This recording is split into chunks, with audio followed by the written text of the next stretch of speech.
Good morning friends, welcome to the channels current affair junctions. आज के session में हम लोग डिस्कस करेंगे 22 जुलाई 2026 के इंपॉर्टेंट करंट अफेयर्स। लेक्चर काफ़ी इंपॉर्टेंट होगा आपके सभी एग्जाम के पॉइंट ऑफ व्यू से, तो इस सेशन को आप लोग एंड तक जरूर देखिएगा और इसका जो पीडीएफ होगा वो आपको हमारे टेलीग्राम चैनल पर मिल जाएगा, जो कि डिस्क्रिप्शन बॉक्स में लिंक्ड है। तो चलिए शुरू करते हैं आज का सेशन और डिस्कस करते हैं हमारा पहला क्वेश्चन। लेकिन उससे पहले हम लोग देखेंगे प्रीवियस क्लास का quick revision. SEBI gold receipts, electronic gold receipts कौन जारी किया है? नेशनल स्टॉक एक्सचेंज का, और उसका हेडक्वार्टर मुंबई में हो जाएगा। 58 केमिस्ट्री ओलंपियाड जो है उसमें भारत 4 गोल्ड मेडल जीता है। और कहाँ लोकेशन कौन सा होस्ट किया है? तस्केंत में। लैंग्वेज म्यूजियम जिसका नाम है शब्द लोक, कलकत्ता में है, जिसका एस्टैब्लिश ये कहाँ है? नेशनल लाइब्रेरी का 1948 में हुआ था। फीफा 2013 अफ्रीकन को होस्ट कंट्री कौन कौन कर रहा है? हम लोग कैसे याद किए थे? SMP, स्पेन, मोरक्को और पोर्तुगल। और मोरक्को का करेंसी दिरहम। जापान ओपन 2026 में वुमेन्स टाइटल में कौन जीती है? PV सिंधु।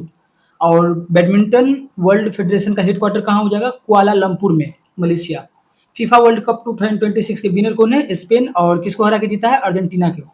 फीफा 2026 में गोल्डन बॉल कौन जीता है? रोड्री, जो कि स्पेन के हैं, मिडफील्डर खिलाड़ी है। फीफा 2026 में गोल्डन ग्लोब किनको मिला है? उनाई साइमोन को मिला है, ये भी स्पेन के ही है। 3 फीफा फाइनल स्टार्टिंग 11 में कौन खेले हैं? Messi, Lionel Messi. और मोस्ट टाइटल किनके नाम है? पेले, ब्राजील, ब्राजील से है। बायोलॉजी ओलंपियाड में यहाँ भी, इसमें भी इंडिया 4 मेडल गोल्ड मेडल जीता है और इसका होस्ट कहाँ हुआ था? अस्ताना, कजाकिस्तान में। रोहित शर्मा रिकॉर्ड क्या? Most boundaries in ODI, Sachin Tendulkar का रिकॉर्ड तोड़ दिए हैं। First 48 team world cup FIFA का 2026 के 23वां एडिशन में पार्टिसिपेट किया है, जिसको होस्ट कौन कौन किया था? USA, कनाडा और मेक्सिको ने।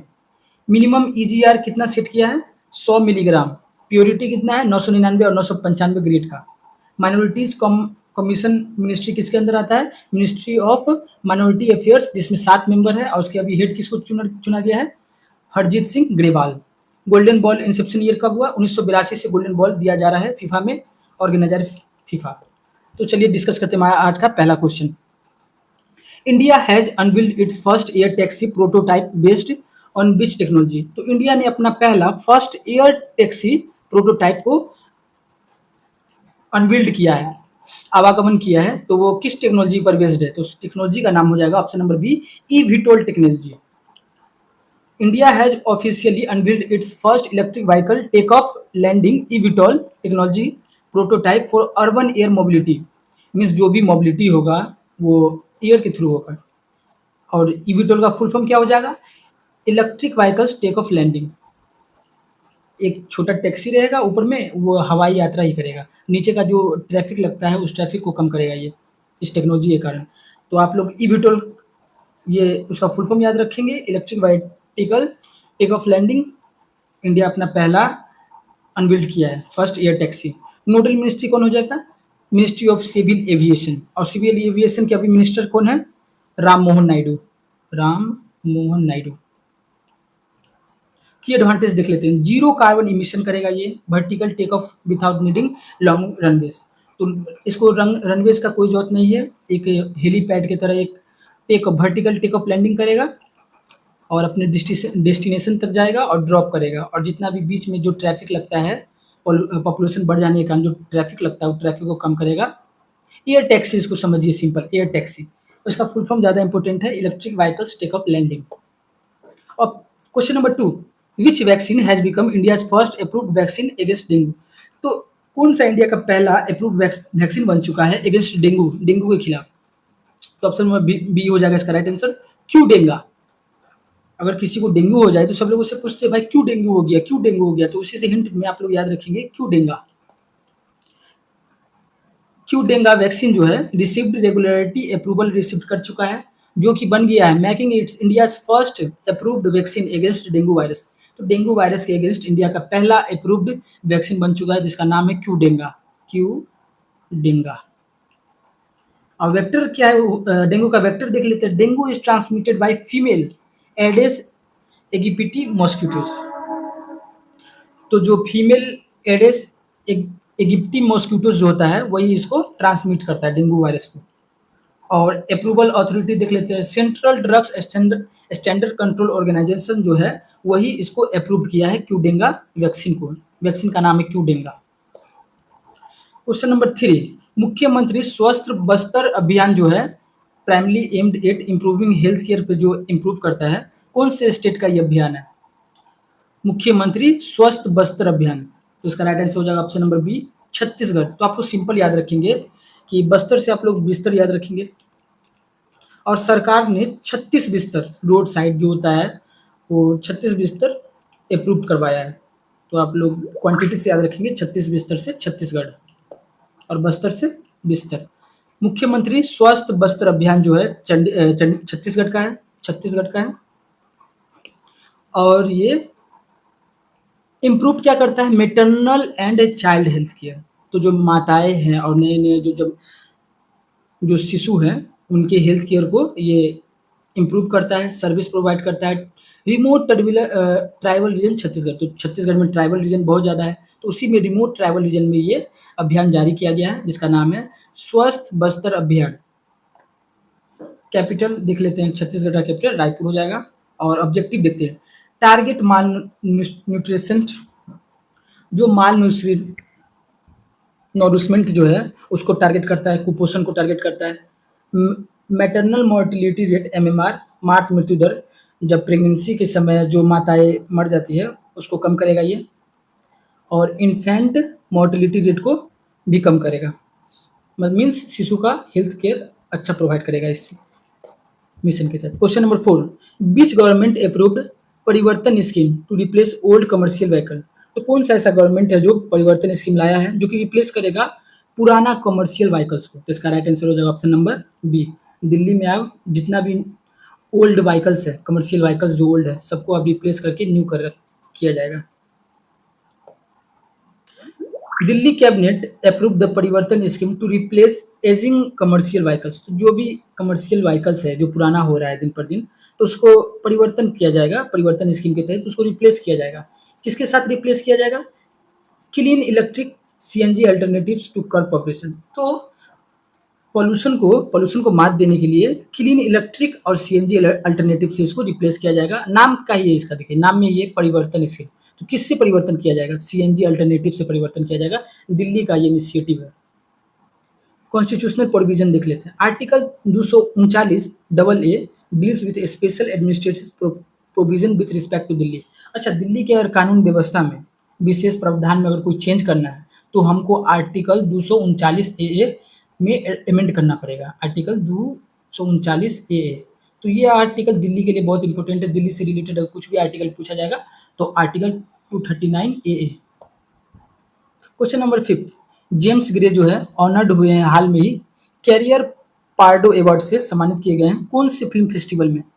तो सिंपल पूछा गया इस क्वेश्चन में, किस फिल्म फेस्टिवल में जेम्स ग्रे को सम्मानित किया गया है कैरियर पार्डो अवार्ड से? तो इसका राइट आंसर हो जाएगा option number C, Locarno film festival.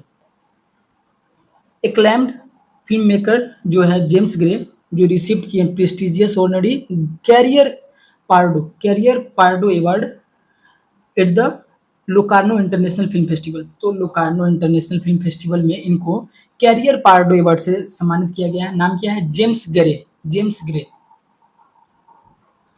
तो कैरियर बनाने में अच्छे इंसान का जो बाल ब्लैक होता है वो ग्रे हो जाता है, कैरियर बनाने में हार्ड वर्किंग। तो ग्रे इनका बाल हो गया जेम्स ग्रे का, क्या चीज़ बनाने में? अपना कैरियर पे ध्यान देने में, कैरियर बनाने में। तो कैरियर पार्डो अवार्ड इनको मिला है जेम्स ग्रे को। और कौन सा इंटरनेशनल फिल्म फेस्टिवल का अगर नाम पूछा जाए तो Locarno international film festival. Locarno कहाँ है? स्विट्जरलैंड में। और हम लोग देखे थे अभी फीफा का हेडक्वार्टर कहाँ है? Zurich, Switzerland. जो रिच होगा वही फुटबॉल खेलेगा। हाईएस्ट अवार्ड देख लेते हैं, गोल्डन लियोपार्ड जो अवार्ड है, पार्डो डोरो, ये हाईएस्ट अवार्ड है किसमें? इंटरनेशनल लोकार्नो फिल्म फेस्टिवल में। Question number 6, who has assumed office as the new prime minister of UK? तो सिंपल, यूके का नया प्रधानमंत्री कौन नियुक्त किया गया है? तो इसका राइट आंसर हो जाएगा option number C, A B, Andy Burnham. Andy Burnham officially assumed office as the prime minister बन चुके हैं यूनाइटेड किंगडम के, after meeting King's Charles second. तो अभी ब्रिटेन में यूनाइटेड किंगडम में अभी मोनार्की चल ही रहा है, तो वही राजा से मिलने के बाद, जहाँ का राजा अभी कौन है? King Charles third. तो बकिंगम पैलेस में इनसे मिले हैं और उसके बाद इनको पद संभालने का अवसर मिला है प्राइम मिनिस्टर का। नाम क्या है? एंडी ब्रनहम। और इनका पार्टी अगर पूछा जाए तो लेबर पार्टी, लेबर क्लास के लिए हेल्पफुल है ये। और देख लीजिए स्टैटिक फैक्ट्स देख लेते हैं। Capital and currency, London capital हो जाएगा, अब पाउंड स्टर्लिंग करेंसी हो जाएगा। Question number 7, where will Commonwealth Games 2026 be hosted? तो 2026 का कॉमनवेल्थ गेम्स कहाँ आयोजित होगा? तो इसका राइट आंसर हो जाएगा option number B, Glasgow Scotland. Glasgow Scotland. India announced a strong 120 member contingent. तो इंडिया अनाउंस भी कर दिया है 120 मेंबर का ये मजबूत participants for the Commonwealth Games 2026 के लिए, जो कि होस्ट होगा ग्लासगो स्कॉटलैंड में। तो सिंपल आप लोग याद रखेंगे 2026 का जो कॉमनवेल्थ गेम्स होगा उसका होस्ट कहाँ हो रहा है? ग्लासगो स्कॉटलैंड में। फर्स्ट CWG कॉमनवेल्थ गेम्स कहाँ हुआ था? 1930 में। अगर फीफा पूछे तो फीफा भी 1930 में खेला गया था। बैडमिंटन पूछे तो 1934, 4 साल बाद। इसका हेडक्वार्टर पूछे तो कहाँ हो जाएगा? जूरिच स्विट्जरलैंड में। इसका हेडक्वार्टर पूछे तो कहाँ हो जाएगा? लमपुरा मलेशिया में। और इसका कहाँ हुआ था? हैमिल्टन कनाडा में हुआ था पहला बार 1930 में। CWG Commonwealth games. और हेडक्वार्टर देख लेते हैं CGF का, कॉमनवेल्थ गेम्स फेडरेशन का हेडक्वार्टर देख लेते हैं कहाँ हो जाएगा? लंदन UK में। फीफा का जूरिच स्विट्जरलैंड, बैडमिंटन का लमपुर मलेशिया, और अगर पूछा जाए कॉमनवेल्थ फेडरेशन का तो लंदन UK में। वेल्थ, वेल्थ से क्या रिलेट करेंगे? इंडिया सोने की चिड़िया थी, कौन लूट के ले गया वेल्थ? सारा कौन लूट के ले गया? तो लंदन ले गया, तो इसका हेडक्वार्टर लंदन में हो जाएगा। Question number 8, which article of Indian constitution relate to the establishment and constitution of supreme court? तो सुप्रीम कोर्ट से संबंधित कौन सा इंडियन कॉन्स्टिट्यूशन का कौन सा आर्टिकल है, भारतीय संविधान का कौन सा आर्टिकल है जो सुप्रीम कोर्ट से रिलेटेड है, सुप्रीम कोर्ट के एस्टैब्लिशमेंट से रिलेटेड है, उसके कॉन्स्टिट्यूशन से रिलेटेड है? तो इसका राइट आंसर हो जाएगा ऑप्शन नंबर बी, आर्टिकल 124। तो देखिए, अगर हम FIR दर्ज कराने जाएँ लोकल थाना में तो बोलेगा अभी बंद है, लेकिन हमारा सुप्रीम कोर्ट एक ऐसा बॉडी है जो चौबीसों घंटा काम करता है। रात के 12 बजे भी अगर हम कुछ कंप्लेन अगर करने जाए सुप्रीम कोर्ट के पास तो वो कंप्लेन मेरा स्वीकृत होगा। तो वही सुप्रीम कोर्ट चौबीसों घंटा काम करता है। तो एक दिन में 24 घंटा टोटल डे काम करता है। 124 आप लोग याद रखेंगे, सुप्रीम कोर्ट से रिलेटेड है। The Supreme Court directed centre to frame uniform post retirement norms for जज। Article 124 deal with Supreme Court's of India. तो सुप्रीम कोर्ट ने हाल में उच्च न्यायपालिका के न्यायाधीशों के लिए समान सेवानिवृत्त मानदंड बनाने का निर्देश दिया है। Means uniform post retirement norms जारी किया है सुप्रीम कोर्ट, और उसका आर्टिकल क्या हो जाएगा? 124 डील करता है सुप्रीम कोर्ट से। रिटायरमेंट एज देख लेते हैं। सुप्रीम कोर्ट का कितना रिटायरमेंट एज है? 65। हाई कोर्ट का कितना है? 62।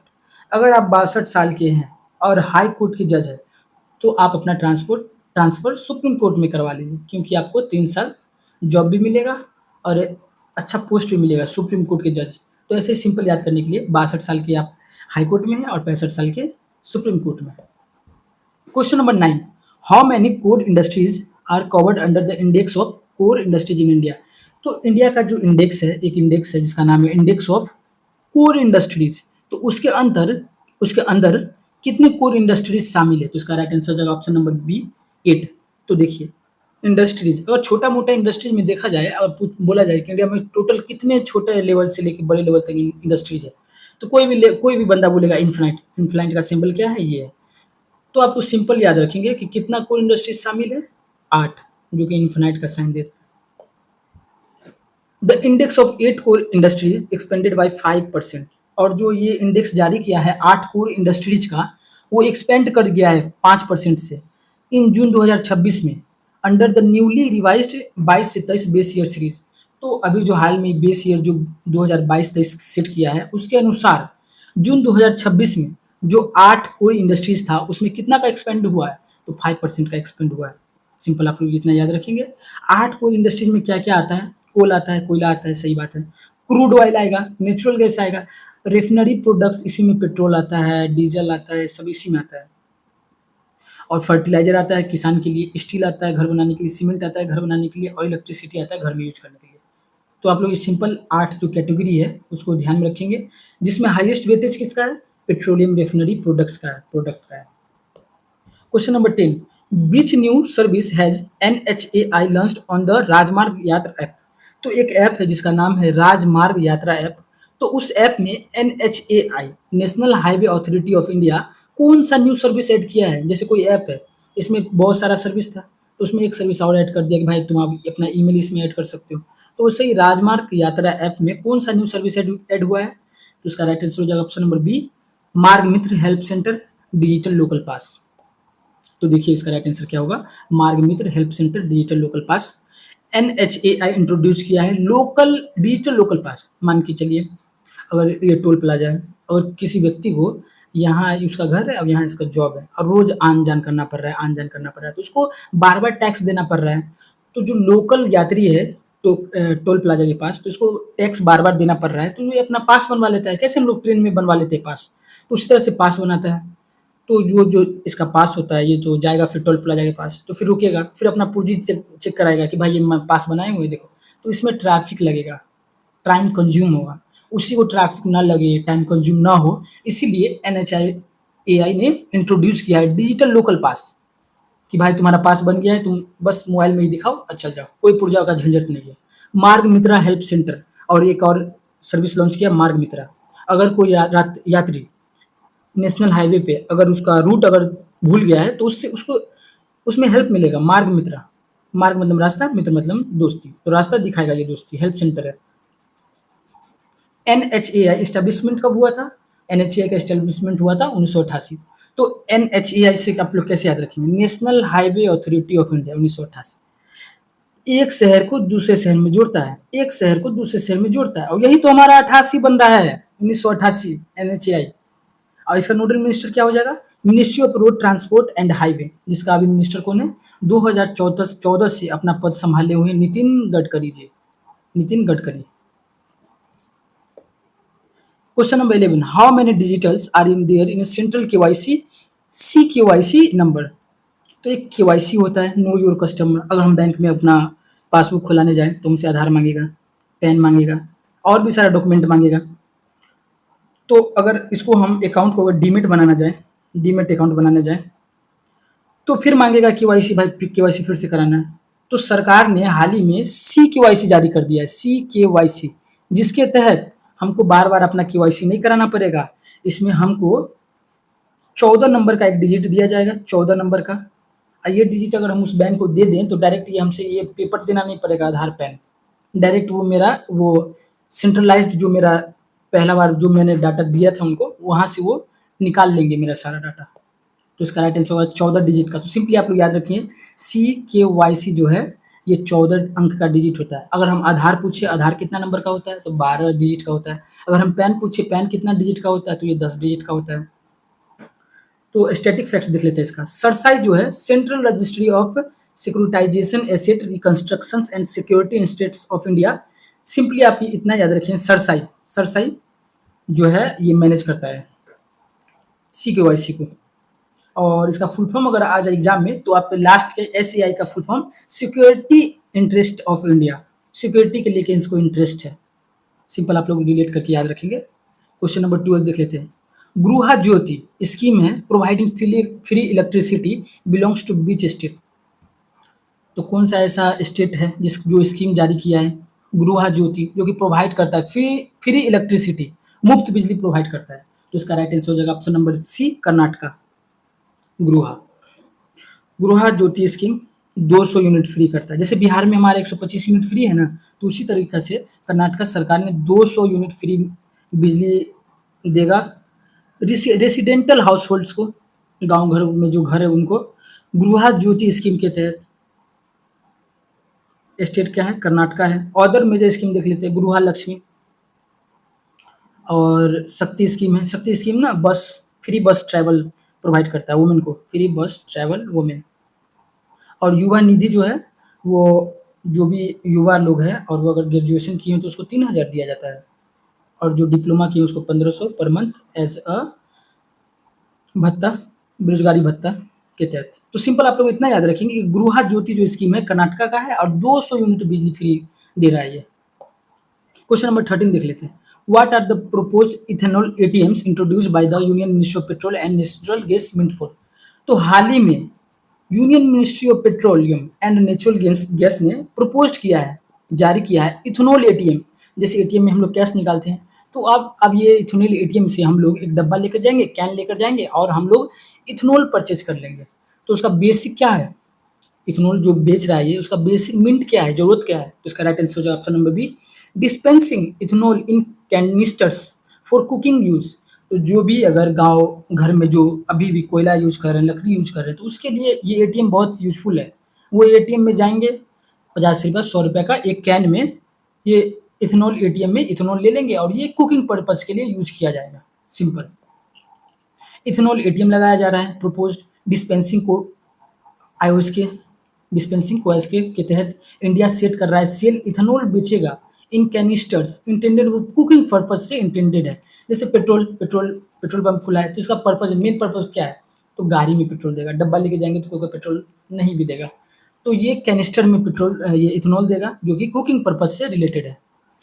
Union ministry of petroleum and natural gas is preparing a policy framework for this initiative. और इस पहल के अंतर्गत union ministry of petroleum and natural gas prepare कर रहा है ये एटीएम लाने का, इथेनॉल एटीएम। और अभी प्रेजेंट में petrol ministry of petroleum and natural gas कौन है? हरदीप सिंह पुरी। तो आप लोग इसके नाम में ना पुरी आता है, पुरी से याद रखेंगे। देखिए हम लोग के घर में गेस्ट आया और तेल मान के चलिए नहीं है, और गेस्ट भी फूफा टाइप है, मुँह फुलाने वाला टाइप, तो उसके लिए हम खरीदने जाएँगे रिफाइंड नहीं खरीदेंगे। अपनी बाइक में से पेट्रोल निकालेंगे और उसी में पूरी को तल देंगे। तो पूरी आपने किसके लिए तला? किस में तला? पेट्रोल में तला। तो सिंपल पूरी से पेट्रोल याद रखेंगे और इनका हेड हो जाएगा हरदीप सिंह पुरी, इनका पूरा नाम है, लेकिन हम लोग ट्रिक से पूरी पूरी वर्ड से याद रखेंगे इसका नाम। और नोडल मिनिस्ट्री क्या हो जाएगा? Ministry of petroleum and natural gas हो जाएगा। केमिकल फार्मूला ऑफ इथेनॉल क्या हो जाएगा? C2H5OH। C2H5OH इथेनॉल का केमिकल फार्मूला है, और जिसको इथेनॉल को और क्या नाम से जाना जाता है? इथाइल अल्कोहल के नाम से भी जाना जाता है। की ऑब्जेक्टिव देख लेते हैं, मुख्य लक्ष्य इसका क्या है? To promote cooking fuel. Cooking fuel को प्रमोट कर रहा है ये, एलपीजी को अल्टरनेट में लाएगा इसको भी। क्वेश्चन नंबर 14 देख लेते हैं। China conducted a live fire naval exercise near Okinotorishima in the exclusive economic zone EEZ claim by which country. तो हाल ही में चाइना ने कंडक्ट किया है लाइव फायर एक्सरसाइज में असली का बारूद बंदूक यूज किया जाता है इस एक्सरसाइज में। तो वो कंडक्ट कर किया है ओकिनोट्रोशिमा, एक जगह है, एक आइसलैंड है, वहाँ पे ये चाइना कंडक्ट कर दिया है, जो कि ईईजेड जोन में आता है। जापान बोला है कि जापान ये क्लेम किया है, ये कंप्लेन किया है, क्लेम किया है यूएन में कि चाइना ने ईईजेड, हमारा ईईजेड पे चाइना कंडक्ट किया है लाइव फायर नेवल एक्सरसाइज, जिसमें असली का बारूद बंदूक यूज होता है। वो एक्सरसाइज ये ओकिनोट्रोशिमा आइलैंड पर जाके कंडक्ट कर दिया है। इसका क्लेम कौन किया है? जापान। तो सिंपल आप लोग याद रखेंगे, चाइना का तो आदत है दूसरा घर में घुस के कुछ करने का, तो वही जापान को परेशान कर रहा है। एक live fire naval exercise conduct कर दिया है। नियर, कौन से नियर में किया है? ओकिनोट्रोशिमा, ये जगह का नाम याद रखेंगे। रिमोट पैसिफिक आइसलैंड में ये पड़ता है, आइसलैंड में पड़ता है ये, पैसिफिक आइसलैंड है ये। जापान क्लेम किया है as a part of exclusive economic zone, Japan का एक्सक्लूसिव इकोनॉमिक जोन में ये पड़ता है ओकिनाट्रोशिमा। लोकेशन आप देख लेते हैं ओकिनाट्रोशिमा का कहाँ है?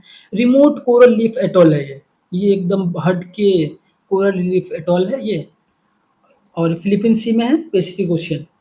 ईईजेड डिफिनेशन अंडर क्या होता है? तो यूएनसीएलओएस जो है, United Nation Convention law of sea जो है, ये लॉ बनाता है सी से रिलेटेड, ओशियन से रिलेटेड जो भी लॉ होता है ना, वो यूएनसीएलओएस बनाता है। तो ईईजेड टारगेट करता है एक्सक्लूसिव इकोनॉमिक जोन, जो कि 200 नॉटिकल माइल्स होता है एक कंट्री के, नेशंस के बेसलाइन कोस्टल एरिया से 200 नॉटिकल माइल। और अगर पूछा जाए एक नॉटिकल माइल कितना होता है, तो 1.85 किलोमीटर होता है। तो 200 नॉटिकल माइल लगभग में 370 किलोमीटर हो जाएगा। तो जापान ये क्लेम किया है कि ये मेरा एक्सक्लूसिव इकोनॉमिक ज़ोन में पड़ता है ये ओकिनोट्रोशिमा, और इस पर चाइना ने आके लाइव फायर एक्सरसाइज़ कंडक्ट करवा दिया है। क्वेश्चन नंबर 15 देख लेते हैं और ये हमारा आज का लास्ट क्वेश्चन होगा। Where is India's where in India, India में कहाँ अर्थ का सेकंड ओल्डेस्ट, पृथ्वी का सबसे पुराना, दूसरा सबसे पुराना ऑर्बिकल रॉक मिला है? डेटेड कितना है? अप्रोक्सीमेटली 2.56 बिलियन ईयर्स ओल्ड है ये। रिसेंटली डिस्कवर्ड, कहाँ डिस्कवर्ड हुआ है? तो सिंपली पृथ्वी का दूसरा सबसे पुराना ऑर्बिटल रॉक ऑर्बिटल पत्थर जो है डिस्कवर हुआ है, जो कि लगभग में 2.56 बिलियन ईयर्स पुराना है। कौन से इंडिया के कौन से जगह पे मिला है? तो इसका राइट आंसर हो जाएगा option number A, Shivpuri Madhya Pradesh में ये रॉक मिला है, ऑर्बिकल रॉक है। द पिक्चोर ऑर्बिटल ग्रेनाइट रॉक है ये, नियर कुट्टावाली विलेज है, शिवपुरी डिस्ट्रिक्ट मध्य प्रदेश में मिला है। और कितना ईयर्स पुराना है? लगभग में 2.5 ईयर्स बिलियन पुराना है ये। वर्ल्ड का सेकेंड ओल्डेस्ट नॉन ऑर्बिकल रॉकेट है। तो जो ऑर्बिट है, यहाँ पे जो रॉक घूमता है, वही कभी कभार इंडिया के अर्थ के जो ग्रेविटेशनल फोर्स होता है उसके कारण ये अर्थ की ओर घिंचा चला जाता है। तो वही मध्य प्रदेश में अभी मिला है। अर्थ का सेकेंड ओल्डेस्ट है ये रॉक। और रॉक का टाइप क्या है? ग्रेनाइट रॉक है। रॉक टाइप देख लेते हैं। इग्नियस रॉक है, ग्रेनाइट रॉक है, कॉन्सेंट्रिंग स्फेरिकल बेंडिंग है, ऐसे स्फेरिकल बेंडिंग है रॉक पे। और जियोलॉजिकल एज देख लेते हैं 2.56 बिलियंस, न्यूआर्चियन ईरा है। और मध्य प्रदेश स्टैटिक फैक्ट देख लेते हैं, capital Bhopal. Major geological feature में बुंदेलखंड क्रैटन, इसका मेजर ज्योग्राफिकल फ्यूचर में आ जाएगा बुंदेलखंड क्रैटन। क्विक रिवीजन देख लेते हैं। इंडिया का फर्स्ट एयर टैक्सी प्रोटोटाइप ईबीटोल नाम है। ईबीटोल का फुल फॉर्म आप लोग याद रखेंगे, electric vertical takeoff landing. India का फर्स्ट अप्रूव्ड डेंगू वैक्सीन का नाम क्या है? क्यूडेंगा। मुख्यमंत्री स्वस्थ बिस्तर छत्तीसगढ़ 36 बिस्तर। परिवर्तन स्कीम में दिल्ली रिप्लेस कर रहा है ओल्ड व्हीकल को। कैरियर पार्ट 2 को किसको सम्मानित किया गया? फिल्म फेस्टिवल लाकानो फेस्टिवल में जेम्स ग्रे को सम्मानित किया गया। New prime minister of UK किनको बनाया गया है? Andy Burnham. Host city of Commonwealth Games का Glasgow, Scotland. Constitutional article establishment Supreme Court article 124। Number of core industries 8। New service launched on Rajmarg Yatra app में मार्ग मित्र हेल्प सेंटर एक हो जाएगा और एक हो जाएगा digital local pass. Number of digit in इस सेंट्रल केवाईसी केवाईसी में 14 डिजिट का होता है। गृह ज्योति स्कीम कर्नाटका का है 200 unit. Purpose of proposed ethanol ATMs cooking purpose से। Country claiming EEZ Japan claim किया है। लाइव फायर कौन किया कर दिया है? चाइना, ओकिनोट्रोशिमा आइलैंड पे। Location of earth second oldest orbicle rock कहाँ मिला है? शिवपुरी मध्य प्रदेश में, 2.56 बिलियन ईयर्स ओल्ड है। क्वेश्चन ऑफ द डे देख लेते हैं। Where will the Commonwealth Games 2026 भी होस्टेड। तो 2026 का कॉमनवेल्थ गेम्स कहाँ होस्ट किया जाएगा? तो इसका राइट आंसर आप लोग कमेंट में टाइप करेंगे। और कॉमनवेल्थ गेम्स का हेड क्वार्टर कहाँ है, इसका भी आप लोग कमेंट में टाइप करेंगे। Thanks for the watching, please like and subscribe for the next update. Thank you.